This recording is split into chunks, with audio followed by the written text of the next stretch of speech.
گوش کنید به دقت.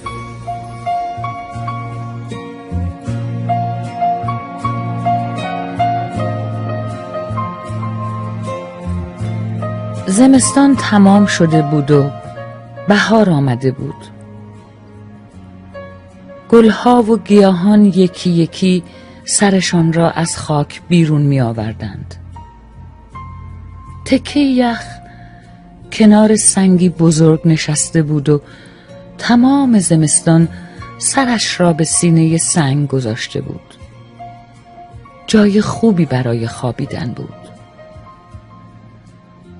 باد سردی که از کوه می‌وزید تن یخ را سفت و محکم کرده بود. تنش شفاف و بلوری شده بود. چند روزی بود تکه یخ احساس می‌کرد چیزی در تنش او را قلقلک می‌دهد. یک روز آرام چشمهایش را باز کرد و از لابلای شاخه های درختی که کنارش بود نوری دید. کنجکاو شد.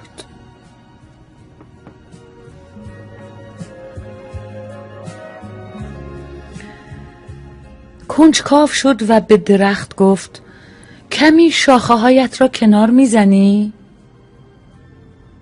درخت با بی‌حوصلگی شاخه هایش را کنار زد. تکه یخ چشمش به آفتاب افتاد.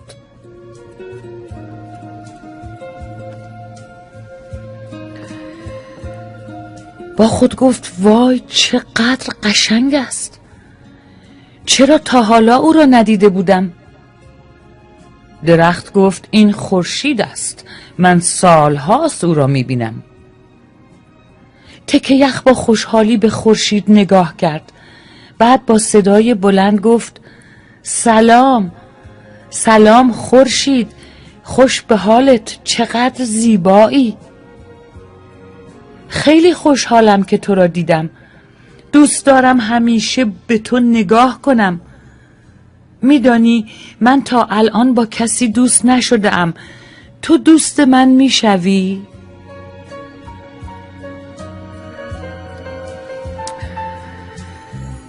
خورشید صدای یخ را شنید و با مهربانی گفت سلام سلام. اما یخ با نگرانی گفت اما چی؟ خورشید گفت تو نباید به من نگاه کنی و بعد خودش را پشت لکه ابری پنهان کرد. یخ ناراحت شد، بغض کرد و گفت من تو را دوست دارم. من فقط به تو نگاه میکنم. و خورشید گریه‌اش را دید. دوباره گفت باور کن من دوست خوبی برای تو نیستم. اگر من باشم تو نیستی، میمیری، میفهمی؟ یخ گفت باز هم حرف بزن، باز هم بگو. صدای تو خیلی قشنگ است. وای مثل اینکه چیزی توی دلم آب می شود. خورشید با ناراحتی گفت ولی تو باید زندگی کنی. تو نباید به من نگاه کنی. تو نباید. یخ زیر لب گفت چه فایده که زندگی کنی و کسی را دوست نداشته باشی؟ چه فایده که کسی را دوست داشته باشی ولی نگاهش نکنی؟ روزها و روزها یخ به آفتاب نگاه میکرد. خورشید و درختان میدیدند که هر روز کوچک و کوچکتر میشود. یخ لذت میبرد و خورشید نگران بود. یک روز خورشید از خواب بیدار شد. تکه یخ را ندید. نزدیک شد، نزدیکتر شد. از جای یخ جوی کوچکی جاری شده بود.